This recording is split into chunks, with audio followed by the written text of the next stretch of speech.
Hello student, कैसे हो आप सभी लोग। आई होप कि आप लोग स्वस्थ होंगे, मस्त होंगे और अपनी तैयारी अच्छे से कर रहे होंगे। आप लोगों की जो क्लासेस है, आपको भी पता है कि काफी दिनों से बंद चल रहा था। कुछ इश्यूज थे जो कि अब से जो है आपका क्लासेज आज से स्टार्ट हो चुका है। तो आप लोग फिर से लग जाइए पढ़ाई में। और हम आप लोगों से प्रॉमिस किए थे, तो आपका आपका क्लास फिर से लेना तो जरूरी ही था कि आपके बोर्ड एग्जाम के लिए तक हम आपका साथ देंगे। बोले थे ना बच्चों। तो हम फिर से स्टार्ट कर दिए आपकी क्लासेस, जो कि हम लोग सेकेंड चैप्टर कंप्लीट कर चुके थे। अब देखिए, अब स्पीड को थोड़ा तेज बढ़ाना है। ठीक है, स्पीड को थोड़ा तेज बढ़ाना है और पढ़ाई जो है प्रेशर में नहीं करना है, बिल्कुल फ्री होके करना है, बट कंटिन्यू करना है।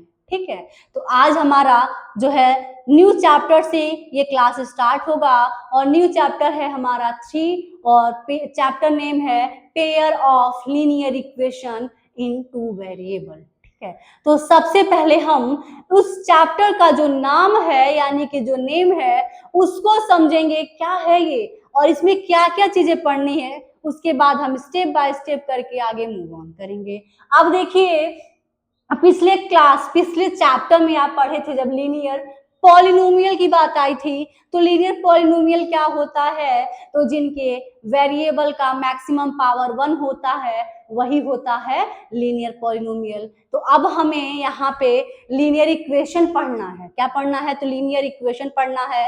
तो लीनियर इक्वेशन क्या होगा, वही होगा कि वेरिएबल का पावर मैक्सिमम पावर 1 होगा, बट यहाँ पे जो वेरिएबल आने वाला है, कितना आने वाला है, 2 वेरिएबल आएगा। और वहां पे पॉलिनोमियल था, यहाँ पे इक्वेशन होगा और इक्वेशन का मतलब होता है इक्वल टू में 0 लगा देना। अब बात आती है, इसमें पेयर भी दिया हुआ है, तो पेयर का मतलब होता है युग्म और युग्म का मतलब होता है दो लोगों का जोड़ा। ठीक है, यानी कि दो पेयर का बनेगा हमारा 2 इक्वेशन और उन्हीं इक्वेशन को सॉल्व करके हम उन दोनों वेरिएबल की वैल्यू फाइंड करेंगे। ठीक है, तो सबसे पहले हम इसका इक्वेशन जानेंगे कि लीनियर इक्वेशन का जो है स्टैंडर्ड फॉर्म क्या होता है। क्या होता है, तो सबसे पहले बात आती है कि स्टैंडर्ड फॉर्म क्या होता है लीनियर इक्वेशन का। ठीक है, तो कोई भी पूछ सकता है कि स्टैंडर्ड फॉर्म बताइए लीनियर इक्वेशन का, तो कहोगे आप लोग ax plus by plus C equal to 0। ये क्या है, तो ये लीनियर इक्वेशन का स्टैंडर्ड फॉर्म है। ठीक है, अब बात आई है इसमें पेयर की, तो इनके पेयर्स भी बताओगे। क्या बताओगे, इनके पेयर्स भी बताओगे। तो कैसा पेयर, 2 बनेगा, यानी कि 2 पेयर का बनने का मतलब कि 2 इक्वेशन भी होगा। अब इक्वेशन किस फॉर्म में होगा, तो ध्यान दें, a1 x plus b1 y plus c1 equal to 0। तो ये था हमारा पहला इक्वेशन। और दूसरा क्या होगा, तो a2x plus b2y plus c2 equal to 0। ठीक है, अब क्या करेंगे, तो इन्हीं पेयर्स ऑफ लीनियर इक्वेशन को सॉल्व करके जो आप लोग को ये x, जो ये y दिख रहे हैं, इनकी ही वैल्यू फाइंड करेंगे। अब बात आती है फाइंड कैसे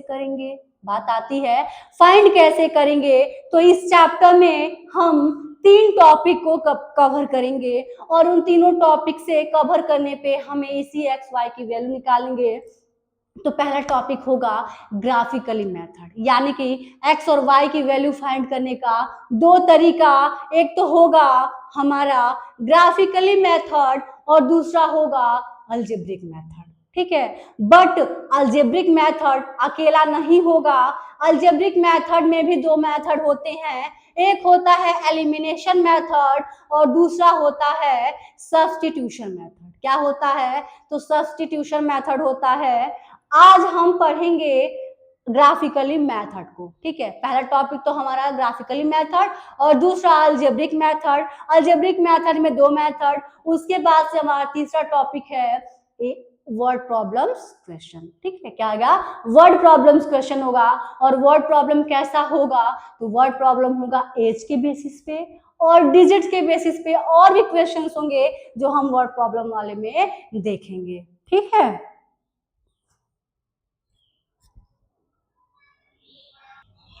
तो आज हम जो है क्या करेंगे, 3 टॉपिक है जिसमें से हम फर्स्ट टॉपिक को कवर करने वाले हैं। क्या है, तो पहला हमारा टॉपिक है ग्राफिकली मेथड, यानी कि एक्स और वाई की वैल्यू फाइंड करने का पहला मेथड, तो ग्राफिकली मेथड। तो आज हम सॉल्व करेंगे, यानी कि टॉपिक पढ़ेंगे ग्राफिकली मेथड। ठीक है, तो इसको इरेज करते हैं पहले।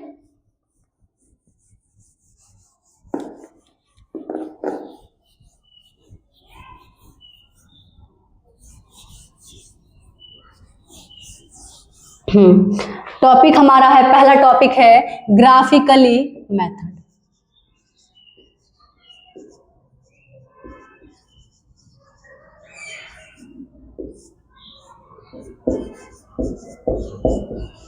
ठीक है, देखिए ग्राफिकली मेथड है। अब बात आती है कि ग्राफिकली मेथड क्या है। तो ग्राफिकली मेथड यानी कि ग्राफिकली वर्ड जो है आपको बता रहा है ग्राफ। क्या बता रहा है? ग्राफ। तो सही बात है, हम इसमें ग्राफ बनाएंगे और ग्राफ से फाइंड करेंगे एक्स और वाई की वैल्यू। तो ध्यान दीजिएगा ग्राफ कैसा होगा और किस तरह से होगा, ध्यान दीजिए। तो सबसे पहले हमारा इसमें बात आएगी किसकी, तो क्वाड्रेंट का किसका आएगा, ये हमारा एक क्वाड्रेंट है। आप देखिए क्वाड्रेंट में क्या होता है, तो ये होता है एक्स एक्सिस, ठीक है, ये होता है एक्स एक्सिस और ये होता है हमारा वाई एक्सिस। ठीक है, जिस पॉइंट पे मीट करता है उसका नाम होता है ओरिजिन। आप देखिएगा, ध्यान से समझिएगा इस कॉन्सेप्ट को, क्योंकि जो ये कॉन्सेप्ट है ना, हर एक साल एक नंबर में जरूर आएगा। एक नंबर का जो है ये कंडीशन जो बताने जा रहे हैं इसको, ठीक है, एक नंबर में हर साल आएगा। और बाकी जो है 3 मार्क्स में 4 मार्क्स में जो क्वेश्चन आएगा वो लॉन्ग में आएगा। ठीक है, तो इसको ध्यान से समझिएगा। तो इसमें ग्राफ कैसा बनेगा, अभी आपको पेयर बताए थे, तो पेयर में कितने इक्वेशन, 2 इक्वेशन। तो 2 इक्वेशन का मतलब क्या हुआ कि एक इक्वेशन का ग्राफ होगा, फिर दूसरे इक्वेशन का भी ग्राफ लाइन होगा। समझ में आई बात? यानी कि इस क्वाड्रेंट में हम दोनों इक्वेशन के ग्राफ लाइन को खींचेंगे। कैसा खींचाएगा, ध्यान दीजिएगा, ये क्या होगा कि ये हमारा पहले इक्वेशन का ग्राफ लाइन होगा और कुछ एक जो है दूसरा वाला हमारा कुछ इस तरीके से हो सकता है। ठीक है, अब ध्यान दीजिए कि एक हमारा ये ग्राफ लाइन हो गया एक इक्वेशन का और दूसरा इक्वेशन का ग्राफ लाइन ये हो गया। अब अगर हम ध्यान दें तो ये किसी एक पॉइंट पे इंटरसेक्ट कर रहा है और कट, इंटरसेक्ट का मतलब वो काटते हुए जा रहा है। तो जिस पॉइंट पे ये कट कर रहा है वहीं पे हमारा एक्स और वाई की वैल्यू मिल जाएगी। ठीक है, तो ये था हमारा फर्स्ट कंडीशन। क्या था? फर्स्ट कंडीशन, इन दोनों इक्वेशन को क्वाड्रेंट में खींचने का। अब ध्यान दीजिए, और यदि हमारा ये क्वाड्रेंट है, ठीक है, ये हमारा क्वाड्रेंट है। अब क्या हो गया कि जो इक्वेशन है, जो उसका ग्राफ लाइन बनेगा, ठीक है, कैसा बनेगा, मान लीजिए तो इंटरसेक्ट करवा दिए। कभी कभी क्या होगा कि ये लाइन कुछ इस तरीके से भी जा सकती है। पहले इक्वेशन का ग्राफ ये, दूसरे इक्वेशन का ये, तो ये किस में जा रहे हैं, तो ये पैरेलल में जाएंगे। अब ये बताओ क्या एक्स और वाई की वैल्यू मिल रही है यहाँ पे? नहीं मिलेगी। क्यों नहीं मिलेगी? क्योंकि ये हमारा अलग जा रहा है, ये अलग जा रहा है। तो यहाँ पे क्या होगा, एक्स वाई की वैल्यू मिलेगी ही नहीं। क्या करेगी? मिलेगी ही नहीं। ठीक है, नहीं मिलेगी। तो ये हमारा दूसरा कंडीशन हो गया। इक्वेशन इस तरीके से बन सकता है। और क्या बन सकता है, तो कुछ देखिए तीसरा कंडीशन ये भी बन सकता है कि ये हमारा क्वाड्रेंट है और पहला इक्वेशन ऐसे गया और दूसरा इक्वेशन भी इसी के ऊपर चला गया। क्या करके दिया कि दूसरा इक्वेशन भी जो है, ये दूसरे इक्वेशन का जो ग्राफ लाइन है उसी के ऊपर चला गया। अब बात आती है एक्स और वाई की वैल्यू कितनी होगी, तो हम कहेंगे बहुत सारी होगी। क्यों? क्योंकि हर जगह पे ये मिलते हुए ही तो जा रही है ना बच्चा। क्या हो रही है कि एक्स और वाई जो है मिलते हुए ही जा रही है। तो यहाँ पे जो एक्स वाई की वैल्यू होगी बहुत ज्यादा होगी, यानी कि बहुत ज्यादा, हम कह नहीं सकते कितना होगा। ठीक है, यानी कि क्या समझ में आया कि जो है हमारा ग्राफ खींचा जाएगा, ठीक है, उस इक्वेशन का ग्राफ खींचा जाएगा तो वो 3 कंडीशन में होगा। कितने में? 3 कंडीशन में होगा। पहला कंडीशन क्या होगा, तो दूसरे को वो कट करते हुए जा रही है और यहाँ पे ना तो कट कर रही है ना तो टच कर रही है। अब यहाँ क्या है, वो तो पूरा टच करते हुए जा रही है ना, पूरा टच करते हुए, यानी कि पूरे एक के ऊपर एक जा रही है। पहले क्या है, एक ये लाइन है इसके ऊपर ही मतलब चली जा रही है। समझ में आई बात? तो ये 3 कंडीशन में ग्राफ हमारा बन रहा है। तो अब हम जानेंगे कंडीशन कैसा होगा। क्या होगा, कैसा होगा? मान लीजिए कि आप ही हैं, आपका जो है 3 भाई बहन हो, मान ली 3 है, एक राम है, एक श्याम है, एक सीता है, ठीक है। तो हम बात आती है, कोई पूछेगा बाबू तुम्हारा क्या नाम, राम। मान लो मम्मी से कोई पूछ दे कि आपके बच्चों का क्या नाम है, तो बोलेंगे राम, श्याम और सीता, यही बोलेंगे। तो बात आती है, अब पूछ सकते हैं कि राम कैसा है, श्याम कैसा है और सीता कैसी है। तो आप बताएंगे ना मम्मी आपकी कि ये हमारे बच्चा ऐसा है, ये पढ़ने में तेज है, ये पढ़ने में तेज नहीं है, वो शरारती है, ऐसे बोलेंगे ना। तो आपके अलग अलग गुण को बताएंगे, क्वालिटी को बताएंगे। तो उसी तरीके से आज हम इन तीनों कंडीशन के नेम और क्वालिटी जो भी कह लीजिए, हम पहले उसको समझेंगे, उसके बाद हम इक्वेशन को सॉल्व करना सीखेंगे, ठीक है। तो सबसे पहले इन कंडीशन को जानेंगे, कैसे होगा कंडीशन। तो ध्यान दीजिए, इन तीनों को अच्छे से याद कर लीजिएगा, दिमाग में घुसा घुसा के देख लीजिए, है ना, कैसे बना था। अब देखिए क्या करेंगे, पहले इन तीनों कंडीशन को ही जानेंगे हम।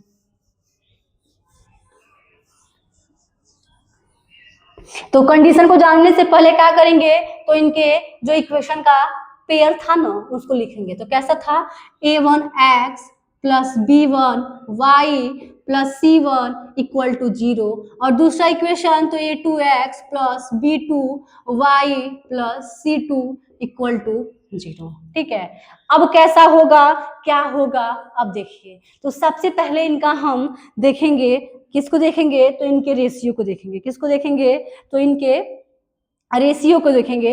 रेशियो का कंडीशन कैसा कैसा बनेगा, तो आप ऐसे ही बनाइएगा, ठीक है। जब फेयर बना रहे हैं ना आप लोग, ऐसे ही बनाइएगा। क्या लिखेंगे, रेशियो कंडीशन। पहला हमारा होगा रेशियो कंडीशन। अब रेशियो कंडीशन कैसा होगा, तो ध्यान दीजिएगा, रेशियो किसका बनेगा, यही x a1 a2 b1 b2 c1 c2 का बनेगा, यानी कि नंबर्स का बनेगा, यानी कि रियल नंबर्स का बनेगा। तो कैसा बनेगा, तो एक कंडीशन हमारा बन सकता है a1 upon a2 not equal to b1 upon b2। जब इस तरीके से बनेगा तो क्या होगा, और दूसरा क्या बन सकता है, यानी कि क्या बनेगा, ठीक है, क्या बनेगा, तो a1 upon a2 equal to b1 upon b2, ठीक है, equal to c1 upon c2, ठीक है। अब क्या, तो तीसरा क्या बनेगा, तो तीसरा बनेगा हमारा a1 upon a2 equal to b1 upon b2 not equal to c1 upon c2। तो ये था हमारा पहला, दूसरा और तीसरा, यानी कि तीनों बताया ना, अभी ग्राफ में बताया था ना कैसे कैसे होगा। एक में जो है दोनों एक दूसरे को लाइन को कट करते हुए जाएगा, एक ना टच करेगा ना कट करेगा, यानी कि वो पैरेलल में जाएगा। और तीसरा क्या होगा, एक के ऊपर एक होगा। तो इन तीनों कंडीशन यानी रेशियो ऐसा ही होगा, उन तीनों जो है क्या कहते हैं ग्राफ लाइन का। अब क्या होगा, अब देखिए, जैसे हम बताया था ना कि कट करके जा रहा है, पैरेलल में जा रहा है और एक के ऊपर एक जा रहा है, तो वो उसको हम उसका नाम होता है हमारा, उसको हम क्या कहेंगे, तो कहेंगे ग्राफ लाइन का नेचर। क्या कहेंगे उसको, ग्राफ लाइन का नेचर। किसका क्या नाम देंगे, इसको हम कहेंगे ग्राफ लाइन का नेचर कैसा होगा। कोई पूछ दे ग्राफ लाइन का नेचर कैसा होगा इन कंडीशन में, ठीक है। तो दूसरा ऐसे बना लीजिए ग्राफ लाइन का नेचर, जब a1 upon a2 not equal to b1 upon b2 होगा, तो वहां पे होगा इंटरसेक्टिंग लाइन। क्या होगा, इंटरसेक्टिंग लाइन। अब ये इंटरसेक्टिंग लाइन क्या है बच्चा, अभी आपको ग्राफ से बताए थे कि ऐसे ऐसे ऐसे एक्स में था, एक्स मतलब कि वो कट करके हो जा रहा था, उसी को कहते हैं इंटरसेक्टिंग लाइंस। क्या कहते हैं, तो इंटरसेक्टिंग लाइन। और जब a1 upon a2 b1 upon b2 या c1 अपॉन c2 जब एक दूसरे के क्या होते हैं, इक्वल टू होता है, तब क्या होता है, तब उसको कहते हैं को इंसिडेंट लाइंस। क्या कहते हैं, तो कहते हैं को इंसिडेंट लाइंस, ठीक है। इसका मतलब हुआ कि वो क्या कर रहा है, तो वो ओवरलैपिंग कर रहा है। इसको दूसरे तरीके से कह सकते हैं कि ओवरलैपिंग। क्या कर सकते हैं, ओवरलैपिंग। ओवरलैपिंग का मतलब क्या हुआ कि एक के ऊपर एक जाना, ठीक है। अब ये तीसरा कंडीशन क्या कह रहा है, इसका क्या नाम देंगे हम, इसका ग्राफ नेचर क्या होगा, जब a1 upon a2 equal to b1 upon b2 not equal to c1 upon c2 हो, तो इसको हम कहेंगे पैरेलल लाइन। क्या होगा, ये पैरेलल लाइंस होगा। समझ में आई बात। तो ये था हमारा इसका ग्राफ लाइन का नेचर। क्या था, तो नेचर था। अब देखिए, अब हम ये पता करेंगे कि इसमें सॉल्यूशन क्या क्या होगा। बताते हैं ना कि एक्स वाई की वैल्यू मिलेगा, किसी में नहीं मिलेगा, किसी में बहुत ज्यादा मिलेगा। अब किसमें कम मिलेगा, किसमें, तो आपको बता ही दिए हैं, ठीक है। तो अब कैसे होगा, तो अब हम लिखेंगे कि कितने सॉल्यूशन होते हैं, कितने कितने सॉल्यूशन होंगे, तो हम इसको नाम देंगे कितने सॉल्यूशन होते हैं, होते हैं। ठीक है, एक हम बताते हैं इसमें कि कितने सॉल्यूशन होंगे। अब देखिए, जब वो इंटरसेक्ट कर रहा है, जब वो लाइन दोनों एक दूसरे को इंटरसेक्ट कर रहा है, तो उसमें वन सॉल्यूशन होगा। कितना होगा? वन सॉल्यूशन होगा। और इसको हम कहते हैं यूनिक सॉल्यूशन। क्या कहते हैं? तो कहते हैं यूनिक सॉल्यूशन। ठीक है, या फिर कह सकते हो एग्जैक्टली वन सॉल्यूशन। ठीक है बच्चों, ये कह सकते हैं एग्जैक्टली वन सॉल्यूशन कह सकते हैं, फिर यूनिक सॉल्यूशन कह सकते हैं। और जब लाइन ऐसे है और उसी के ऊपर चढ़ जाए, यानी कि ओवरलैपिंग कर जाए, यानी कि कोइंसिडेंट लाइन हो, तब क्या होगा?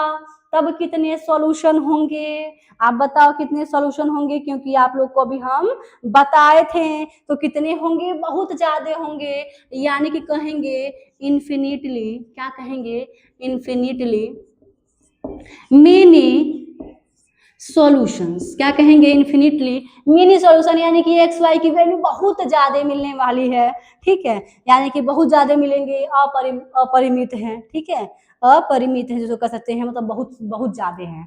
अब जब वो पैरेलल के कंडीशन में होगा, जब वो पैरेलल के कंडीशन में होगा, तो क्या एक्स वाई की वैल्यू मिलने वाली है बच्चों? नहीं मिलने वाली है। आप लोग को हम क्वाड्रेंट में ही बता चुके थे। तो इसमें हम क्या कहेंगे? तो कहेंगे नो सॉल्यूशन।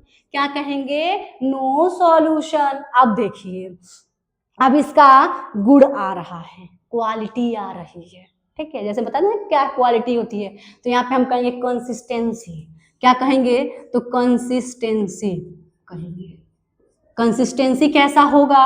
तो यूनिक जब इंटरसेक्टिंग होगा, तो इसका जो कंसिस्टेंसी होगा क्या होगा? तो कंसिस्टेंसी क्या होगा? तो इसका कंसिस्टेंसी होगा कंसिस्टेंट होगा। क्या होगा कंसिस्टेंसी? तो कंसिस्टेंट। क्या होगा? कंसिस्टेंट होगा। ठीक है, इसका कंसिस्टेंट होगा, और इसका इन्फिनिटली सॉल्यूशन में भी कंसिस्टेंट होगा। क्या होगा? कंसिस्टेंट होगा। बट नो सॉल्यूशन वाले में इनकंसिस्टेंट होगा। क्या होगा? इनकंसिस्टेंट होगा। ठीक है, तो ये था हमारा ग्राफ। जब बनेगा तो ग्राफ में एक्स वाई की जो वैल्यू मिलेगी वो किस तरीके से, किन कंडीशन में मिलेगी? तो इस तरीके से मिलेगी। ठीक है, अब हम क्या करेंगे, इसको ध्यान से देख लीजिए और नोट कर लीजिए और इसको अच्छे से याद कर लीजिएगा, क्योंकि एक नंबर में क्वेश्चन आएगा, कंफर्म है आएगा। ठीक है, बात मान लो आएगा, और अच्छे से रट लेना है आप लोगों को।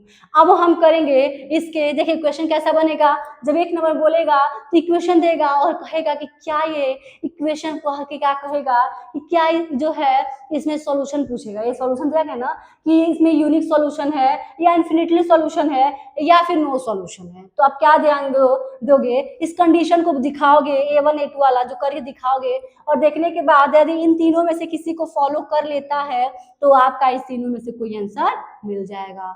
और दूसरा क्वेश्चन क्या कहेगा? तो ग्राफ से बताइए भी, सॉल्यूशन सॉल्व करके दिखाइए भी। तो आप लोग को अब हम करेंगे, सॉल्व करके दिखाएंगे। ठीक है, तो देखिए अभी कहे थे ना कि अब हम चलेंगे क्वेश्चन की तरफ। ठीक है, अब क्या होगा कि क्वेश्चन क्या बताए थे अभी कि दो तरह से बनेगा। जब एक नंबर का बनेगा तो उन कंडीशन को देखते हुए क्वेश्चन बताएगा, जो कि अभी बताए हैं। और दूसरा क्या होगा कि अभी हम बताए थे पिछले ना कि जो है दोनों मिक्स करके देगा, तीन चार नंबर में। अब 3-4 नंबर वाला क्वेश्चन ये आपका एग्जाम्पल है, और आपके एनसीईआरटी से एग्जाम्पल नंबर 1 ही है। क्या है? एग्जाम्पल 1 ही है। अब क्या है, क्वेश्चन ध्यान से देखिएगा और पढ़ना है और समझना है और क्वेश्चन को सॉल्व करना है, बहुत ही इजी और बहुत ही आसान तरीके से। ठीक है, क्या है? Check graphically. क्या बोला? Check graphically. ठीक है, एक minute. check graphically whether the pair of equation x plus 3y equal to 6 and 2x minus 3y equal to 12 is consistent. क्या है? is consistent. ठीक है, and क्या बोला है? if so solve them graphically. ठीक है, अब देखिए क्या करना है, कि पहले क्या बोला है कि इस ग्राफिकली के थ्रू इस इक्वेशन को चेक करिए कि ये कंसिस्टेंट है, ये जो पेयर ऑफ इक्वेशन है वो कंसिस्टेंट है। यदि है, इफ सो, यदि है तो सॉल्व करके भी दिखाइए। क्या करना है, ग्राफिकली करना है, न कि कंडीशन से। ठीक है, कंडीशन से भी आप कर सकते हैं। क्वेश्चन में आ जाएगा कि आपको ऐसे ग्राफिकली वगैरह कुछ नहीं देगा, बस कह देगा कि आप चेक करके बताइए कि कंसिस्टेंट है कि नहीं है। तो हम बताते ना कंसिस्टेंट में क्या करना पड़ेगा, रेशियो का कंपैरिजन करोगे और अपने आप दिख जाएगा कि हमारा कंसिस्टेंट है क्या है कि नहीं है। ठीक है ना। अब देखिए, जब ग्राफिकली से करना है तो सबसे पहले क्या करेंगे, अब इसको स्टेप बाय स्टेप सीखिए, बहुत ही इंपॉर्टेंट है और बहुत ही जो है थोड़ा सा माइंड लगाना पड़ेगा इसमें। ठीक है बच्चों, सबसे पहले क्या करेंगे तो इन इक्वेशन को लिखेंगे। क्या करेंगे तो इन इक्वेशन को लिख दिए, पहला इक्वेशन हो गया। अब ये हमारा दूसरा इक्वेशन बना दिए, इसको क्या कर दिए, हमारा दूसरा इक्वेशन बना दिए। ठीक है, अब क्या करना है इसे ध्यान दीजिएगा, हमें ग्राफ में रिप्रेजेंट करना है इस इक्वेशन को। अब कैसे करेंगे तो इसको ध्यान देंगे आप लोग। तो क्या करेंगे कि सबसे पहले पहले इक्वेशन को लेंगे, किसको लेंगे, for the equation one, for the equation one, पहले इक्वेशन को हम यहाँ पे लेंगे। ठीक है, और क्या करेंगे, उसका एक टेबल बना देंगे, उसका एक एक्स वाई की वैल्यू फाइंड करेंगे, यानी कि x plus 3y equal to 6 कर लिए। ठीक है, अब क्या करेंगे तो इसी वाले को हम x के बराबर रख देंगे, यानी कि x को है यहाँ, x के बराबर करेंगे तो 6 माइनस 3y हो जाएगा। ठीक, अब हम यहाँ पे करेंगे कि y की नई नई वैल्यू रखेंगे और x की वैल्यू फाइंड हो जाएगी। y की वैल्यू मान लो अगर हम y के जगह पे 0 रख दिए, मान लो कि y के जगह पे हम यहाँ पे 0 रख दिए तो क्या होगा, x is equal to 6 minus में यहाँ पे 0 हो जाएगा तो x की वैल्यू हो जाएगी 6। ध्यान दीजिए, x के बराबर ही नहीं लिख सकते हो आप, y के बराबर भी लिख सकते हो, यानी किसी एक वेरिएबल के बराबर बनाना है। बट हमें x के बराबर यहाँ पे क्यों बनाए हैं, क्योंकि हमारा y मल्टीप्लिकेशन में थोड़ा सा इजी जाएगा सोल्यूशन। यानी कि क्या किए कि y के जगह पे हम यहाँ पे क्या कर दिए, y के जगह पे 0 रख दिए तो x की वैल्यू क्या आ गई, यहाँ पे 6 आ गई है। उसी तरह से हम क्या करेंगे, x का y का दूसरा वैल्यू रखेंगे। यदि मान लीजिए y की जगह पे हम 1 रख दे तो x की वैल्यू क्या मिलेगी, तो अगर यहाँ पे रख देंगे 1 तो ये हो जाएगा 3 और 6 घटाएंगे, 6 में से घटाएंगे तो x की वैल्यू आ जाएगी 3। ठीक है, यानी कि 2 हो गया। एक और रख लेते हैं, कम से कम 2 या 3 रख लीजिए आप लोग, कम से कम 3 से 4 भी रख सकते हो। अब यदि हम y की वैल्यू 2 रख दे, y की वैल्यू 2 रख दे तो ये क्या हो जाएगा, x की वैल्यू हो जाएगा 0। कैसे होगा आप लोग सॉल्व करिएगा कि 2 का मल्टीप्लाई 3 से करेंगे तो 6 और 6 में से 6 आएगा तो 0, यानी कि जो हमारा फर्स्ट इक्वेशन का जो टेबल बन रहा है कैसा बन रहा है, तो ध्यान दें, यहाँ पे नोट भी करेंगे आप लोग, ये x है और ये y है। जब हमने y की जगह पे 0 रखा है तो x की वैल्यू 6 मिल गया। अब जब y की जगह पे 1 रखे हैं तो x की जगह पे 3 मिल गया है। जब y की जगह पे 2 रखे हैं तो x की वैल्यू 0 मिल गई है। ठीक है, तो ये था पहले इक्वेशन के लिए। उसी तरह से हम यहाँ पे दूसरा इक्वेशन भी सॉल्व करेंगे। ठीक है, तो इस तरीके से देखते हैं इधर, यानी कि for the equation 2, for the equation 2, equation 2 क्या है, 2x minus 3y equal to 0। इसे भी x के बराबर बनाएंगे। जब x के बराबर बनाएंगे तो 2x is equal to 12 plus 3y हो जाएगा और x रखना है 12 प्लस 3y अपॉन में हो जाएगा 2। ठीक है, अब यहाँ पे क्या करेंगे तो एक बार y की जगह पे हम 0 रखते हैं। जब y की जगह पे 0 रखेंगे तो x की जगह पे क्या आ जाएगा, 6 आ जाएगा। सॉल्व तो कर ही लोगे आप लोग। अब देखिए, जब y की जगह पे 1 रखेंगे, देखिए एक चीज और भी, जब अपॉन में होता है, फ्रैक्शन फॉर्म में होता है, तो जो वेरिएबल की वैल्यू खुद से रखोगे ना, ऐसा रखना कि पॉइंट में ना आए। पॉइंट में भी रिप्रेजेंट तो हो जाएगा ग्राफ में, बट आप लोग को प्रॉब्लम आएगा, इसलिए आप उस नंबर को रखोगे कि जो हमारा एक होल नंबर मिल पाए। ठीक है, होल नंबर या फिर इंटीजर्स कह सकते हो, मतलब नेगेटिव नंबर हो, पॉजिटिव नंबर, बट वो फ्रैक्शन फॉर्म में यानी कि डेसिमल फॉर्म में ना हो। ठीक, अब देखिए, नेगेटिव भी रख सकते हैं, पॉजिटिव भी रख सकते हैं। यदि हम यहाँ पे 1 रख रहे हैं तो ये कितना हो जाएगा 3, और यहाँ पे हो जाएगा 12 ऐड करेंगे तो 15/2 हो जाएगा, तो ये कटेगा नहीं, डेसिमल में आ जाएगा। ठीक, तो हम क्या रखें, यदि हम 2 रखें तो क्या हो जाएगा, 2 रखें तो अच्छे आसान तरीके से आ जाएगा, यानी कि y की वैल्यू यदि हम 2 रखें तो x की वैल्यू क्या मिल जाएगा, 6 और 12 में हो जा करेगा 18 और 2 डिवाइड करेगा तो हो जाएगा 9। यदि हम क्या करें कि माइनस में 1 रख दे तो क्या हो जाएगा, तो 9 वो भी नहीं कटेगा। अब -2 रखे तो क्या हो जाएगा, हो सकता है, यानी कि अब हम y की जगह पे यदि हम -2 रख दें, ठीक है, तो x की वैल्यू क्या मिल जाएगी, तो -2 रखे तो -6 और घटाओगे तो +6 और +6 यानी कि 3। अब इसका भी टेबल बना लेते हैं, इसका भी एक टेबल बना लेते हैं, ठीक है, ये x है और ये y है। y की वैल्यू जब हम 0 रखे हैं तो x की वैल्यू मिला है 6 और जब y की वैल्यू 2 रखे हैं तो x की वैल्यू मिला है 9। उसी तरीके से जब हम y की वैल्यू -2 रखे हैं तो x की वैल्यू मिला है 3। ठीक है, अब हम क्या किए, दोनों वाले इक्वेशन से हम दो अलग अलग क्या कर लिए, जो है टेबल बना लिए। अब इसी टेबल को हम क्या करेंगे, एक ग्राफ में रिप्रेजेंट करेंगे। क्या करेंगे, तो ग्राफ में रिप्रेजेंट करेंगे। उसके लिए हमें इरेज करना पड़ेगा और हम टेबल को छोड़ देंगे, टेबल को भी छोड़ेंगे और आपको इरेज करके दिखाते हैं कैसे ये सॉल्व होगा।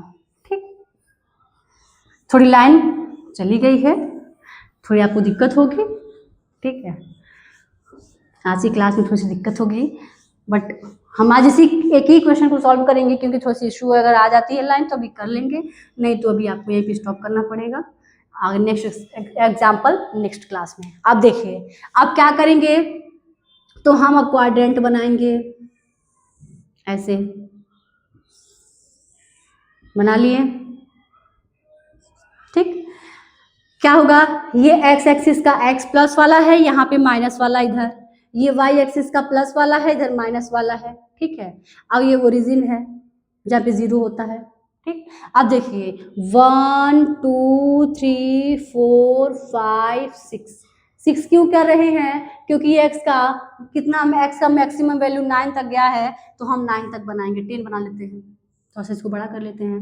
1 2 3 4 5 6 7 8 9 10। ठीक है, ये हो गया।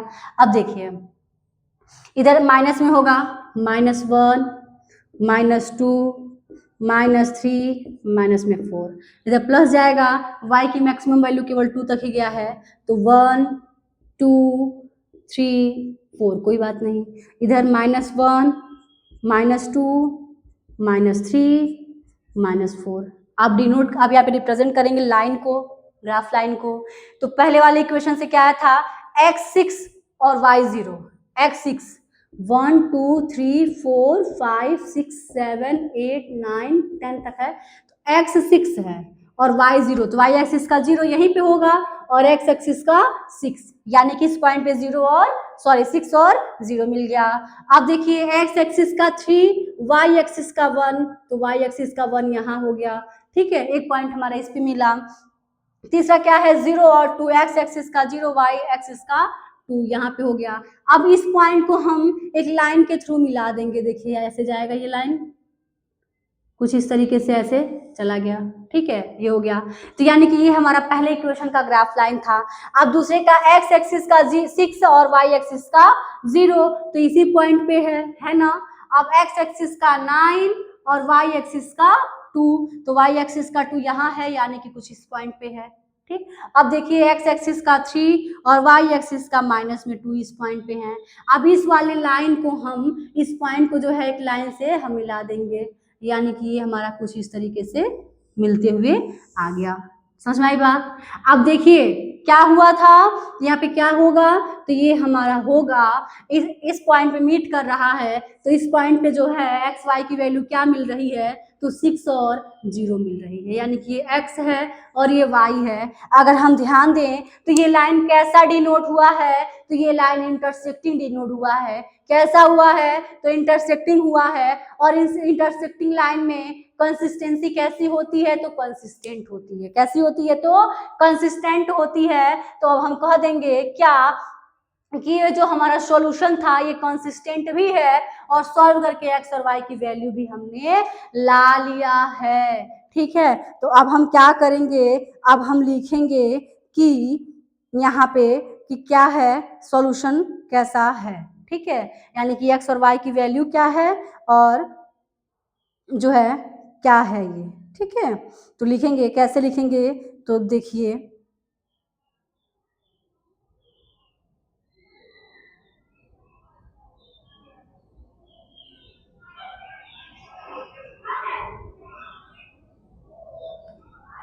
क्या लिखेंगे कि